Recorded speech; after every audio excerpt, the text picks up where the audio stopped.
మిగిలిన డీటెయిల్స్ చూద్దాం. Director Ram Gopal Varma quash petition పై నేడు ఏపీ హైకోర్టులో విచారణ జరగనుంది. తనపై నిబంధనలకు విరుద్ధంగా రాష్ట్ర వ్యాప్తంగా కేసులు నమోదు చేస్తున్నట్లు పిటిషన్లో వర్మ పేర్కొన్నారు. తనపై నమోదు చేసిన కేసులను క్వాష్ చేయాలని వర్మ పిటిషన్ వేశారు.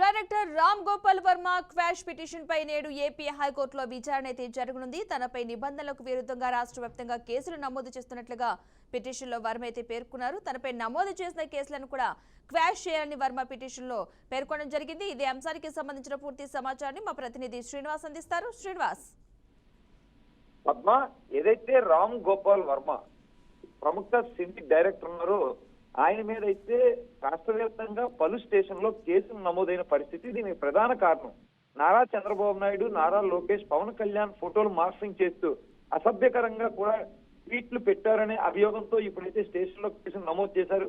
ప్రధానంగా చూసుకుంటే ఒంగోలు, రూరల్, మద్దిపాడు స్టేషన్ లో నమోదైన కేసుల నిమిత్తం పోలీసులు కూడా హైదరాబాద్ ఢిల్లీ రామ్ గోపాల్ వర్మకి నోటీసులు సర్వ్ చేయడం, తదనంతరం కూడా వెళ్లేసేపటికి ఆయన లేకపోవడం, ఫోన్ స్విచ్ ఆఫ్ చేయడం కూడా జరిగింది.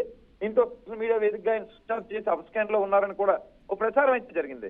అయితే దీనిపై ఆయన చూసుకుంటే పూర్తి స్థాయిలో యాంటిసిపేటరీ బెయిల్ కి అయితే అప్లై చేస్తున్నారు. అయితే కోర్టు కూడా యాంటిసిపేటరీ బెయిల్ ఇవ్వకుండా ముందస్తు బెయిల్ ఇవ్వలేము, మీరు పోలీసుల దగ్గర విచారణకి హాజరు కావాల్సిందని చెప్పింది. ఈ నేపథ్యంలో ఆయన 14 రోజుల పాటు నేను షూటింగ్ లో ఉన్నాను, నిర్మాతలకు నష్టాలు వస్తాయి కాబట్టి రాలేనని చెప్పి పోలీసులకి ఆయన తెలియజేయడం జరిగింది.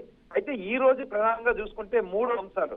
ఒకటి స్క్వాష్ పిటిషన్, ఇప్పటి వరకు ఏదైతే స్టేషన్ లో కేసులు నమోదయ్యాయో వాటిని కొట్టేయమని ఒకటి.